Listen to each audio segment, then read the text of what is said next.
जलसा हुआ है, बाई इलेक्शन हुए हैं, ये सारों ने मिलके, इलेक्शन कमिश्नर ने मिलके कोशिश की, पीछे से जो कूदते हैं उन्होंने पूरा जोर लगाया, सरकारी मशीनरी इस्तेमाल की, उसके बावजूद जीत गए। तो इससे क्या नजर आ रहा है? अवाम फैसला कर बैठी है।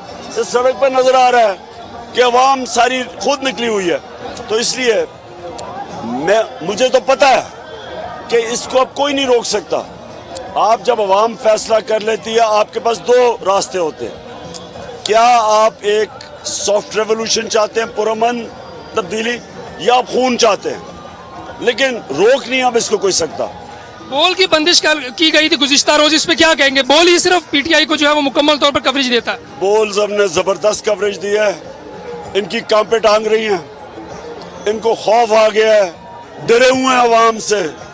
जब इन्होंने लॉन्ग मार्चेस की थी तो हमने क्यों नहीं उनको रोका? हमने क्यों इनकी कवरेज बंद नहीं की? हमने कहा इनके लिए कंटेनर या पकड़ दकड़ की, क्योंकि ये डरे हुए हैं, अवाम इनके साथ नहीं है। ये सिर्फ और सिर्फ साजिशों के थ्रू, बैरूनी साजिश, चोरी का पैसा खर्च करके जमीन खरीद के इस तरह बैठे हुए हैं। सुना खान साहब ने अब से कुछ